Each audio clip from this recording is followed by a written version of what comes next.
everybody, Stefan with Stefan's Lessons here.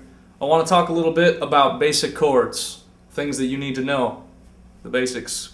We'll be discussing or looking at 5 chords today: G, C, D, E minor, and A minor. They're basically the 5 essential chords you really need to know to start playing just tons and tons of tunes, like 10,000 tunes.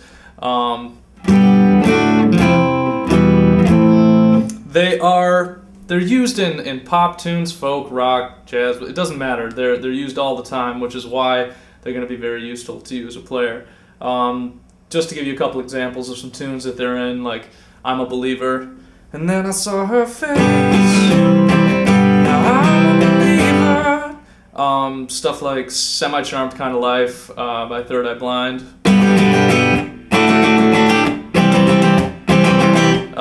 Brown Eyed Girl and like Green Day, Good Riddance.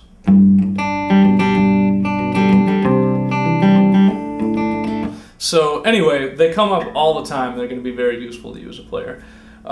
Let's start by just going over a couple of hand shapes that you're going to need to know. Please definitely refer to the sheet that I have posted on the tabs page. It's going to make it a lot easier. I'm just going to run through this kind of quick, but the visual aid is very useful. So check that out. Tabs, basic chords. The first chord, G, 3rd finger, 3rd fret, low E string.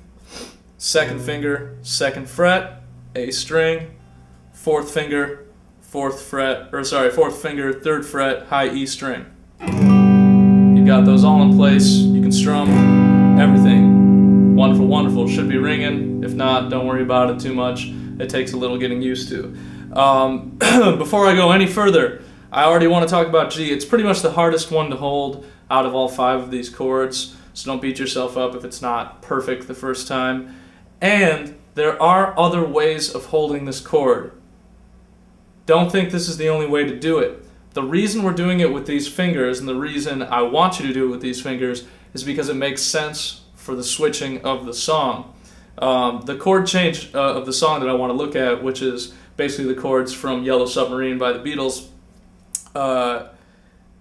what it is G and D and C, and switching from G to C is really easy when you use this fingering as opposed to maybe one of the other fingerings like 2, 1, and 3. That's just a lot more work for my hand. So for the purposes of this song, we're using fingers 3, 2, and 4. That's why. Moving right along. G. Next chord you need to know, D. You skip the low 2 strings, no fingers on them, and you're not going to strum them. Open D string, 1st finger, 2nd fret, G string. 3rd finger, 3rd fret, B string. 2nd finger, 2nd fret, high E string. D. C. Also skipping strings, we're going to skip the low E string, we're not going to strum it. 3rd finger, 3rd fret, A string. 2nd finger, 2nd fret, D string, open G. 1st finger, 1st fret, B string, open E. Now I know I'm going fast with this, so just remember, you can pause this anytime, take a look at the sheet. It's going to make your life easy. 2 more chords, E minor and A minor. E minor, 2nd finger, 2nd fret, A string. 3rd finger, 2nd fret, D string. Strum all the strings.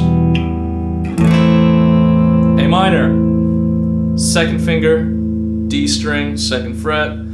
3rd finger, G string, 2nd fret. 1st finger, B string, 1st fret. Okay, that was a quick run through of how to hold the chords, or where to put your fingers. Now let's talk a little bit about how to hold them actually, because that's the more important thing that you need to worry about. If you haven't played these chords before, it's going to feel rough, because it's just unnatural, man. You're holding on to a stick with metal wires on it. That's not the most natural thing in the world. So it's not going to feel perfect the first time you do it. We'll just keep coming back to G because, again, it's the hard one, so we'll use that as a talking point. G, because because you're using your fourth finger, and I said this in the major scale video that I did too, because you're using the fourth finger, it just makes life hard, all right? It's shorter than everything else. It gives you problems. You kind of want to compensate for that by making sure it's ready to go first. If you're having a lot of trouble with this chord, that is, put that fourth finger in place and then try to reach everything over from there. If you start out and get, your third and second finger into position and you're having a bunch of trouble getting over to that high E string with that fourth finger, it's probably because your hand just isn't in an efficient location, like your thumb's not in the right place, whatever. So why not just start with the hard thing, put your fourth finger down, put the rest down, strum away. Another problem you're probably going to encounter is when you go to strum through or check to see if all the notes are ringing, you hear something like this. You're hearing some plunk, plunk, plunks in there. That's perfectly fine for right now. If you're just starting to get into it, it's, again, just familiarity with the guitar. It takes getting used to. Things to watch out for, though. If your fingers are super flat, like this, if you're trying to play G and your hand looks like this, you're muting a bunch of these strings just by touching them with the edges or the undersides of your hand.